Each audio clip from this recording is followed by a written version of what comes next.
खुद दिल्ली पुलिस का मैं एक जवान हूँ, अच्छी पोजीशन पे।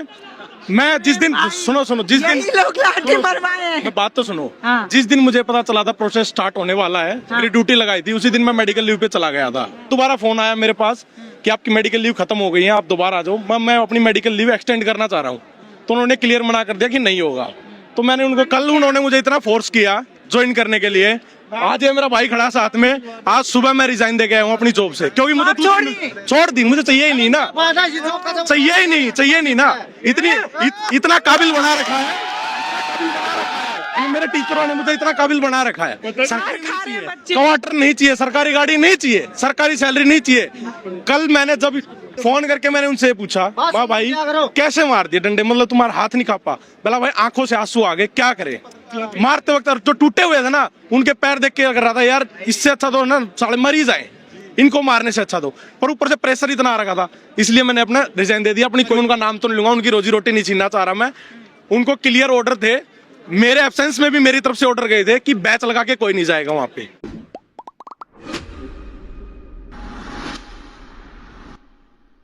20 दिन तक अपने घर पे था अभी तक।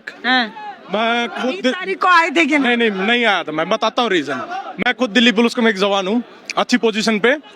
मैं जिस दिन सुनो जिस दिन लोग लाठी मरवाए हैं। मैं बात तो सुनो। हाँ। जिस दिन मुझे पता चला था प्रोसेस स्टार्ट होने वाला है, मेरी ड्यूटी लगाई थी, उसी दिन मैं मेडिकल लीव पे चला गया था, क्योंकि मुझे नहीं रोकना था इनको। क्योंकि कहीं ना कहीं मुझे पता था ये गैप है, इसलिए मैं मेडिकल लीव पे तभी के तभी चला गया था। फिर दोबारा फोन आया मेरे पास कि आपकी मेडिकल लीव खत्म हो गई है, आप दोबारा आ जाओ। मैं अपनी मेडिकल लीव एक्सटेंड करना चाह रहा हूँ, तो उन्होंने क्लियर मना कर दिया कि नहीं होगा।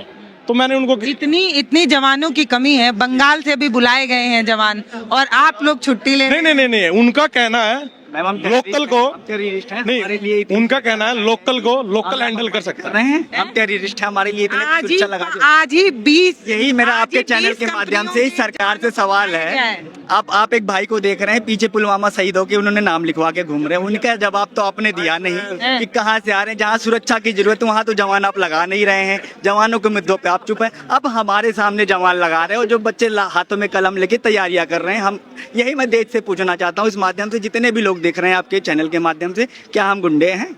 हम आप पे ऊपर बमबाजी करने आए, सवाल पूछने आए सर, वो भी शांति। तो यही रहे हैं पुलिस वाले कह रहे हैं। आज अभी मैं आ रही थी तो एक पुलिस वाला कह रहा है कि आप बहुत स्टूडेंट की बात दिखा रही हैं, पुलिस वालों को नहीं दिखाई। देख लीजिए आप पुलिस वाले, उनको ये बताओ। कल में पुलिस वाले भाई कल उन्होंने मुझे इतना फोर्स किया ज्वाइन करने के लिए। आज ये मेरा भाई खड़ा साथ में, आज सुबह मैं रिजाइन दे गया हूँ अपनी जॉब से, क्योंकि मुझे छोड़ दी, मुझे चाहिए ही नहीं ना, चाहिए नहीं ना। इतना काबिल बना रखा है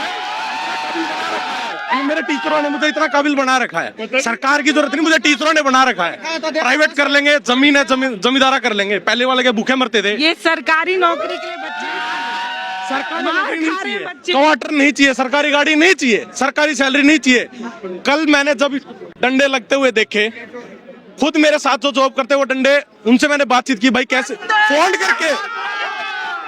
फोन करके मैंने उनसे पूछा, वाह भाई कैसे मार दिए डंडे, मतलब तुम्हारा हाथ नहीं कांपा? बोला भाई आंखों से आंसू आ गए, क्या करे। मारते वक्त जो टूटे हुए थे ना, उनके पैर देख के कर रहा था यार इससे अच्छा तो ना साले मरी जाए, इनको मारने से अच्छा तो। पर ऊपर से प्रेशर इतना आ रखा था, इसलिए मैंने अपना रिजाइन दे दिया। अपनी कोई और कर लेंगे, सरकारी नहीं करेंगे अब। पुलिस की बात करें, सरकारी नहीं करेंगे अब। पहले मैं अपना परिचय भी नहीं बता रहा था, मेरा नाम मोहित है, मैं सब इंस्पेक्टर हूँ। मुझे रिजाइन दे दिया, नहीं देना मैडम, नहीं करनी नौकरी। अभी मैं कैमरे पे फोन मिला, अपनी मम्मी के पास फोन मिलाऊं, मेरी मम्मी यही बोलेगी बेटा वहीं रहियो, घर मत आजियो जब तक उनको हक ना मिल जाए। सीधी बात यही है। घर पे किसी चीज की कमी नहीं है मैडम, मेरे घर पे किसी चीज की कमी नहीं है। जो गए हैं वो भी मेरे भाई थे, जो बैठे ये भी मेरे भाई है। बस यही चाहिए। और सरकार ये नौकरी पाने के लिए कितना लोग पापड़ बेलते हैं। इनकी कोई गलती है मैडम? चलो मैंने छोड़ दिया, इनकी कोई गलती थी? इनको डंडे मारे किसने मारे? दिल्ली पुलिस ने मारे। मैं होता मैं भी मारता, मुझे भी ऑर्डर मिलते, मुझे ही मारने पड़ते। या तो नौकरी चाहिए या भाई चाहिए, मुझे भाई चाहिए तो नौकरी नहीं चाहिए थी। वक्त के मंगल पांडे से मैं मिल रही हैं आप? गजब। बिल्कुल मैडम। अब स्कैम नहीं, स्कैम इतना बड़ा है। मैं जो अभी भी मतलब मेरे साथ के जो जॉब कर रहे हैं, अच्छी मतलब पोजीशंस पे लगे हुए हैं, मैं आप सबको ही बता देता हूँ। मैं सबसे बात करता रहता हूँ क्या चल रहा है भाई, क्या नहीं चल रहा है। वो सीधा बताते भाई उन्होंने ये बोला है कि 10 दिन बैठे रहेंगे, ऐसे मार दो या तो आए ही नहीं, या जो टूटे हुए हैं उनको देख के 10 पीछे हट जाएंगे। लेकिन मैंने उनको ये बताया था, भाई ये ऐसे इकट्ठे हो रखे हैं, अनपढ़ नहीं है। सरकार के लिए सबसे बड़ा चैलेंज है, ये पढ़े लिखे आ गए यहाँ पे। अनपढ़ होते तो अनपढ़ को तो कैसे न कैसे कर देते, पढ़े लिखे आ गए, इनको सब नॉलेज है कैसे कैसे इलाज करना है सबका, कोर्ट में कैसे करना है। ये कलम की मार मारेंगे मैडम, लट्ठों की मार नहीं मारेंगे, ये वाले कलम की मार मार देंगे। सबसे बड़ी मार होगी सरकार के लिए। तो सुनी नहीं रही। आज कोर्ट ने कहा कि हमारे पास इतना समय नहीं है कि हम वो वीडियोस पे संज्ञान लें। आज कोर्ट ने कहा हम सुनेंगे ही नहीं ये जो लाठी खाए बच्चे हैं उनकी बात। मैडम जब कोर्ट में ना एक, क्या कह रहे हो? मैं कह रहा हूँ कि कोर्ट तो फेवर कर रहा है ना, अगर कोर्ट फेवर नहीं करेगा तो सरकार को जवाब देना पड़ेगा। तो अकाउंटेबिलिटी लाने के लिए वो तो इन्हें एक तरफा मार नहीं खानी पड़ रही है। दिल्ली पुलिस वाले अलग कूट रहे हैं, हाई कोर्ट बात नहीं सुन रहा है, सरकार अपने हट पे है, ये लोग बैठे हुए हैं। जज डिसीजन अच्छे से कर ले, लेकिन फैसले टाइम जब दिल्ली से फोन आता है ना, उनको ही भड़क हो जाती है। सही बता रहा हूँ, उनके पास भी 2 ही ऑप्शन होते हैं, या तो छोड़ दें या इंसाफ करें। इंसाफ करना उनके बस की नहीं है, इसलिए वो सरकार के साथ चलते अपनी जॉब के लिए। इंसाफ वो कर नहीं सकते। ये संविधान उनको सुओ मोटो लेने का पूरी तरीके से अधिकार देता है। चाहे तो जुडिशरी सुओ मोटो ले सकती थी इस एक्शन पे पूरी तरीके से, जिस तरीके से सरकार की खामोशी पे, जो कि 3 रीड चलते हैं, जो कि इसमें से एक जुडिशरी भी आता है। क्यों नहीं लिया गया कोर्ट की? वही मैम, रीड नहीं है, मरे हुए लोग हैं, बिल्कुल मरे हुए। मैडम एक छोटे एक लोग हैं मैम, देश के सीजीआई से ये कॉकरोच इन्होंने हमको बता रखा है, इतने कॉकरोच पैदा हो रखे हैं। ये क्या है, उस पद की उन्होंने गरिमा नहीं रखी। अब क्या, अब उन्होंने अपना परिचय पहले ही दे रखा है देश के युवा को कॉकरोच बोल के। तो आप क्या अब देखो क्या ही उम्मीद रखी? एक छोटी सी लाइन बनती है मोदी के लिए, बोला नाम मेरा मोदी, सरकार मेरी खटारा, अगली बार बनवा दो देश बिकवा दूंगा थारा। सच्चाई है ये, सच्चाई है उनकी, देश बिकवा देगा अगली बारी वो। अभी जम्मू में जो कश्मीर में 370B हटी थी, कोई कोइंसिडेंस तो नहीं होगा उसका? रीजन पता है किसी को हटाने का? वहाँ माइनिंग नहीं कर सकते थे कश्मीर में। माइनिंग क्यों नहीं कर सकते थे? वहाँ पे एथनॉल है, पता है किसी को? बैटरी भी बनेगी, बैटरी में क्या आएगा? एथनॉल आएगा बैटरी में भी। गाड़ियां आना ये कोइंसिडेंस नहीं है। पेट्रोल की डीजल की गाड़ियां बंद होना, इलेक्ट्रिक ज्यादा मार्केट में आना कोइंसिडेंस नहीं है, क्योंकि उसका कॉन्ट्रैक्ट किसके पास है? अडानी के पास है। अडानी तो मतलब इनका घर का भाईचारा हो चुका है, ये सबसे क्लियर है। और रियलिटी बता रहा हूँ, अगली बार मोदी आ गया ना तो देश को बिकवा के ही जाएगा। पर है ना, पर एक भीड़ से एक अच्छी चीज होगी, इस आज जो आंदोलन हुआ ना, इससे एक चीज अच्छा हो गया। इसमें से भगत सिंह भी निकलेंगे, इसमें से भीमराव अंबेडकर भी निकलेंगे, इसमें से गांधी भी निकलेंगे, इसमें से सब निकलेंगे। और अगली बार ये बता रहा हूँ, जो आप कोर्ट का पूछ रहे थे, इसमें से इतने स्टूडेंट आए हैं, कोई ना कोई तो जज बनेगा मैडम। अगली बार भी कोई तो जज बनेगा। अगर भगवान ना करे दोबारा कोई ऐसा आंदोलन हो गया ना, तो वो फैसला सुनाएगा, फिर सरकार कहाँ जाएगी? ये सोचना सरकार तब कहाँ जाएगी। मैं नहीं कह रहा, मैं ये नहीं कह रहा कि कांग्रेस अच्छी है, बीजेपी अच्छी है, सब दूध के दूल्हे नहीं है, कोई नहीं है दूध का दूल्हा। मोदी हटाओ, देश बचाओ। सबको अपने खुद से काम करना है, काम कमाओगे तो पैसे आएंगे तो घर चलेगा। सरकार किसी के घर पे देने नहीं आएगी, लेकिन लट मरवाने आ जाएगी सरकार। सबसे आगे आएगी। सबसे पहले फोन आता दिल्ली पुलिस के पास कि भाई ये आ रहे हैं, इनका इलाज करो। मोदी खुद पुलिस को आगे कर रहा है उनके पास। अच्छा एक बात बताइए, ये जो जितने जवान अभी खड़े हैं दिल्ली पुलिस के, इसमें से बहुत तो आपके टीम बिल्कुल टीम के, बिल्कुल बटालियन। बस वही बात है, कुर्सी है जनाजा नहीं है, फिर भी उतर तो नहीं रहे, चिपक गए फेविकोल से। उतारना हमारा काम है ना, हम लोग को डटे रहना है। इसलिए अगर हम लोग इसको छोड़ देंगे तो इतना आसानी से मोदी सरकार हटने वाली नहीं है। ये इजरायली सरकार है, ये इजराइल से मिली हुई है, समझा? इसलिए ये इतना काम करी है। इसके दिमाग में ना वो तानाशाही चल रही है, ये नहीं चल रहा है ये कि हम जनता को देखें। अच्छा, ये कॉकरोच बनाकर लाई हैं ये अभिजीत दीपके, सोनम वांगचुक, मोहम्मद जुनैद। कॉकरोच है मैम, फैलेंगे। अब देखते रहे, देश के हर कोने से कॉकरोच निकलेगा। ये लोग इतने खतरनाक लोग हैं। ये देखो क्या है, मैं बता रहा हूँ, ये महामानव जो हैं अपनी बीबी को छोड़ के दूसरे की बीबी के ऊपर नजर डालते हैं। इतना हरामखोर आदमी। लाठी खिलाते हैं। नहीं, पहले सोनी के ऊपर मतलब इन्होंने नजर डाला, फिर डाला स्मृति ईरानी के ऊपर, फिर डाला क्या कहते हैं कंगना। ये सब बात मत बोलिए। कल अरे मैं बोलता, मैं तो सुनो, मैं अंधभक्त था पहले। अच्छा, आप भी अंधभक्त? मैं पहले अंधभक्त था, अब जाग गया हूँ। मैं इनकी रवैया को जानता हूँ। ये वोट चोरी भी करते हैं, चंदा चोर भी है ना। ये मतलब ना ये क्या कहते हैं, इस मतलब किसी भी धर्म के नहीं है।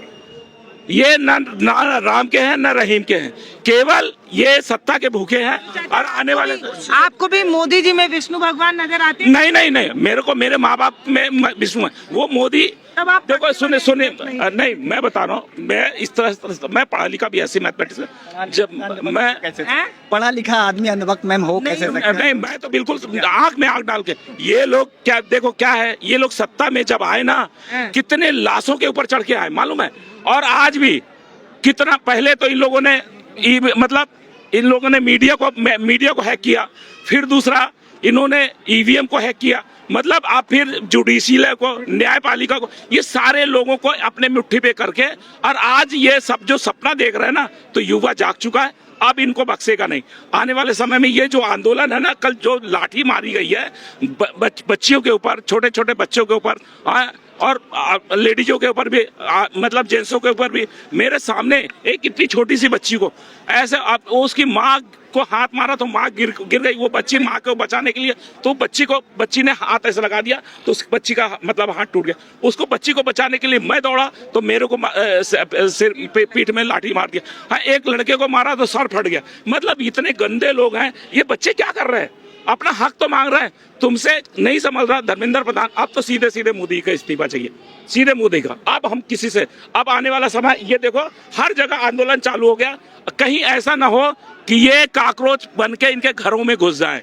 तो मैं बता रहा हूँ, हकीकत बता रहा हूँ, अगर ये लोग अभी भी नहीं सुधरे, 10 दिन के अंदर अंदर देखना, ये लोग इतने ज्यादा आक्रोशित हो जाएंगे कि देखे ये संभलने वाले नहीं है। ये इनके दिमाग में ना, देखो ऐसा मतलब वो डर बह गया है कि जिसका कोई। तो आप यहीं रहेंगे अभी? यहीं रहेंगे मैडम। कितने दिन? जब तक चलेगा। नौकरी तो है नहीं, नौकरी तो है नहीं, छोड़ दिया? नहीं, नौकरी का इशू नहीं है, घर चले गए तो माँ मारेगी ना, फिर छोड़ के कैसे आ गए? तब तक हक नहीं मिला था उनको, दिक्कत ये है। अच्छा, दूसरी चीज सबको पता है, पहले गाड़ियों पे, यही वो देश है जो भगत सिंह जंगती हैं, तो आपके सामने खड़े हैं मंगल पांडे भगत सिंह। सबको पता है, पहले भी गाड़ियों पे नंबर प्लेट होती थी, नॉर्मल भी होती थी। थैंक यू आंटी, आपने जो ये सपोर्ट दिया, ये हौसला दिया है।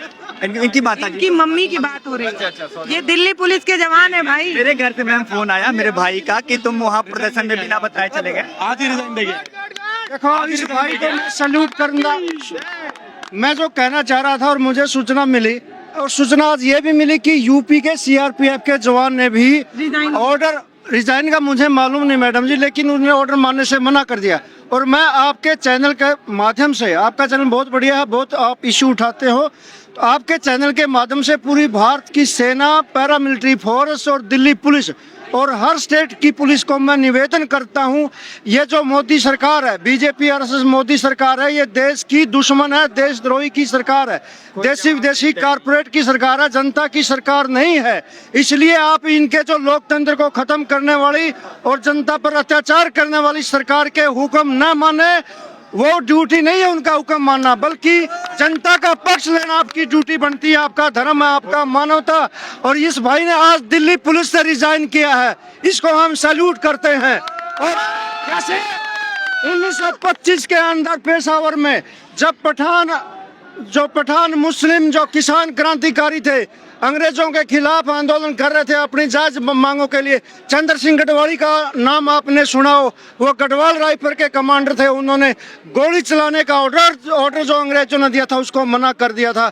ऐसे वीर चंद्र सिंह गढ़वाली बढ़ने की आज बहुत ज्यादा जरूरत है। अपना जमीर बेच के, अपनी आत्मा बेच के, चंद टुकड़े सैलरी के लिए मतलब लोगों की हत्या करना, ये कौन सी पुलिस और सेवा, इसमें कौन सी देशभक्ति की बात है? डूब के मरना चाहिए ऐसे जवानों को, चाहे वो सेना के हो, चाहे पैरामिलिट्री फोर्स के हो, चाहे दिल्ली पुलिस के हो, चाहे किसी स्टेट के हो। आज जैसे सूचना है कि 2000 जवान सीआरपीएफ के एयरलिफ्ट करके मंगवाए जाते हैं यहाँ, किसके? जनता पर गोली चलाने के लिए। कितने लोगों को गोली चलाएंगे ये? मोदी को भागना मुश्किल हो जाएगा। ये कहता है मैं झोला उठाकर भाग जाऊंगा, मेरा फकीर है, मेरा क्या होगा? देश को आग लगाकर कौन भागने देगा? इसलिए साथियों, मैं बार बार पुलिस वालों को कहता हूं कि आप बगावत करो, बगावत करो। बगावत करना इंसानियत है आज के समय में। अच्छा, आपके मतलब सिस्टम में कुछ प्रॉब्लम थी, रिजाइन करने के बारे में पहले सोचा था या लाठी चार्ज की तस्वीर देख? मैं बीच में आने का प्लान कर रहा था कि छुट्टी पे ही चल रहा था, तो मेरे साथ में काम करने वालों ने बोला कि भाई बहुत सारे ऐसे हैं जो सस्पेंड हो जाएंगे, जिसका नाम आ गया, जिसका फेस आ गया, सस्पेंड हो जाएंगे। वहाँ पे कैमरे 24 घंटे देखे जा रहे हैं। तो मैडम मेरे जानने वाले भी खड़े थे बाहर, वो कह रहे थे कैसे आया है, तू तो छुट्टी पे गया होता। मैं छुट्टी का, नौकरी चली गई, अब तो नौकरी छोड़ दी हमने, नौकरी चाहिए ही नहीं। अब मैं कैमरे पे भी इसलिए आया हूँ कि ध्यान से देख लेना, मैं नहीं दिया था रिजाइन, मैं क्लियर बताना चाहता हूँ। बहुत बढ़िया। और दूसरी चीज अभी सबको पता है पहले नंबर प्लेट्स अलग अलग होती थी। सरकार का कहना था कि क्राइम बढ़ेगा, हाई रिस्क नंबर प्लेट लेके आओ इंडिया की, सबका मैंडेटरी कर दिया, चालान करना शुरू कर दिया।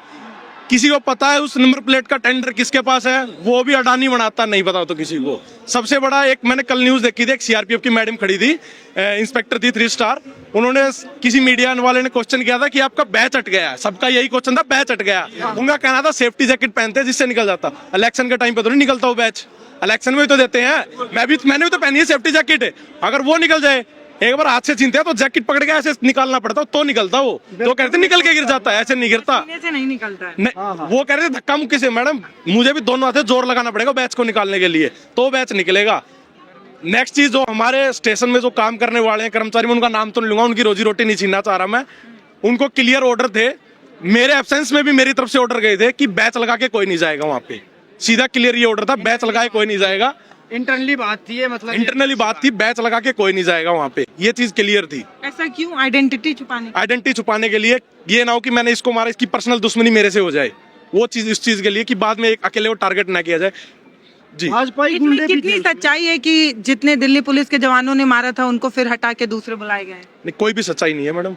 अभी 12 कंपनियां और बुलाई गई हैं, आपको पता चला हो तो 12 कंपनियां, एक कंपनी में 113 के आसपास जवान होते हैं, 12 कंपनियां और बुलाई गई हैं। कहा जा रहा है कि जिनके चेहरे ज्यादा हाईलाइट हो गए हैं सोशल मीडिया पे, क्योंकि तस्वीरें और आजकल तो सोशल मीडिया का जमाना है, सबके हाथ में फोन है, तो जिनके चेहरे ज्यादा हाईलाइट हो गए हैं दिल्ली पुलिस के जवानों के या रैपिड फायर फोर्स वाले के, उनको हटा दिया गया है कहीं, मतलब उनको कहीं और भेज दिया गया है। मैडम उसमें जो चेहरे हाईलाइट हुए हैं बताते वक्त मुझे शर्म आ रही है। सबसे ज्यादा हाईलाइट चेहरे जो हुए हैं वो हरियाणा के हुए हैं, मैं हरियाणा का रहने वाला हूँ, मेरी कास्ट भी जाट है, और जो जितने हाईलाइट हुए वो सभी जाट हैं। ये बताते वक्त शर्म आ रही है।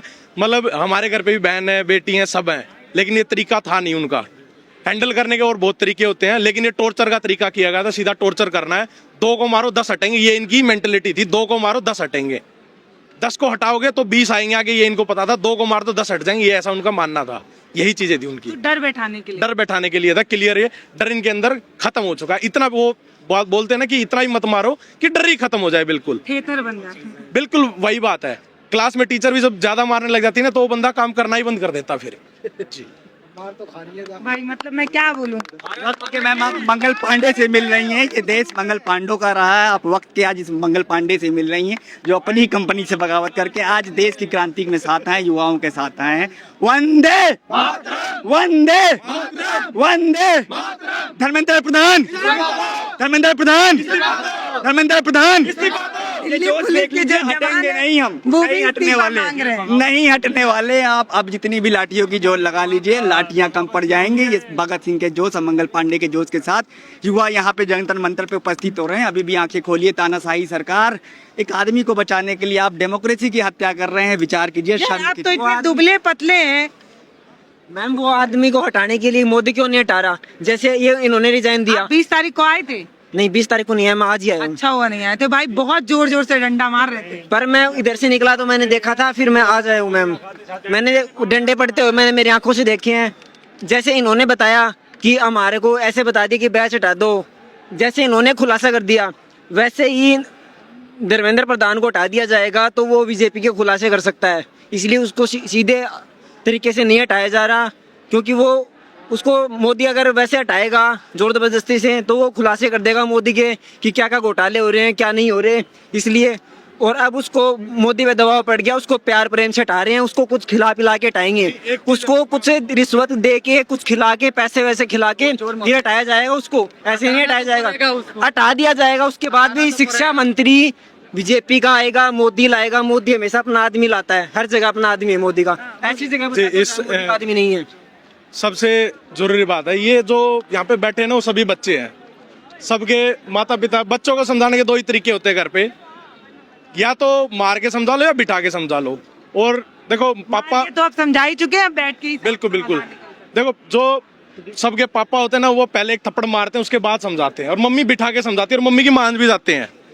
अगर मेरा मानना है पर्सनली कि अगर धर्मेंद्र जब ये एग्जाम लीक हुआ स्टार्ट हुआ यहाँ आके बीच में बैठ के अपनी जुबान से बोलता ना कि भाई मैं अपनी गलती मानता हूँ, अगली बार अगर ऐसा लीक हुआ एग्जाम तो मैं इस्तीफा दे दूंगा, ये बात पहले ही दिन आगे बोल देता ना तो मैं भी इतना बड़ा नहीं होना था मैडम। ये आज पहले 7 चल रहे थे, अब 9 आंदोलन हो गए। वहां पे टिगरी बॉर्डर किसानों ने बंद कर दिया, अमेरिका साथ ही इसने ट्रेड का जो पास किया अपना कुछ, और उसके अलावा उत्तराखंड में चल रहा है पेड़ों को लेके, पटना में बच्चे मार खाए इन्हीं जंतर मंतर जंतर मंतर के चक्कर में। उसके अलावा जो आर्मी से रिजाइन दे के आए थे किसी रीजन से, वो रोड पे बैठे हैं, उनका भी स्ट्राइक स्टार्ट हो गया है। TN Betwa river link ma'am जो ये किया जा रहा है उसके लिए भी प्रोटेस्ट कब से चल रहा है, उसको भी चारों तरफ देश में कोने में आंदोलन ही चल रहे हैं। ये सिस्टम प्रधानमंत्री लाल बहादुर शास्त्री जी पहले रेल मंत्री थे, एक रेल दुर्घटना हुई थी, इस्तीफा नैतिकता थी, और इस नीच प्रवृत्ति के लोगों में इस सरकार में इतने आंदोलन के बावजूद भी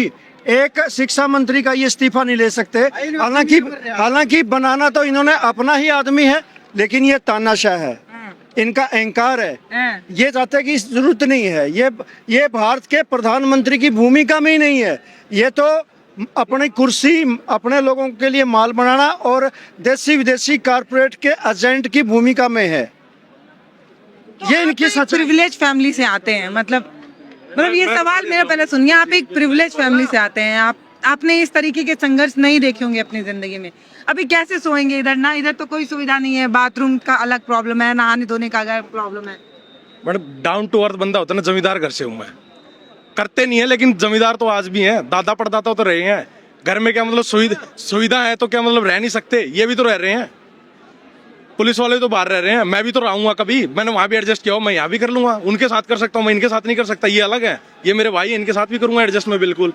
और जो मतलब मुझे धमकी मतलब रिजाइन दिया ना, तो उस टाइम पे ये धमकी दी गई थी कि पेंशन नहीं आएगी, ये चीजें हो जाएंगे, तुम्हें केस लगने स्टार्ट हो जाएंगे, कुछ भी हो सकता है, समझो बात को, रिजाइन मत दो, अभी जरूरत। इस तरीके की मुझे बहुत बहलाया फुसला गया था, कहीं कुछ तुम जाके बता ना दो या कुछ भी इसी तरीके से।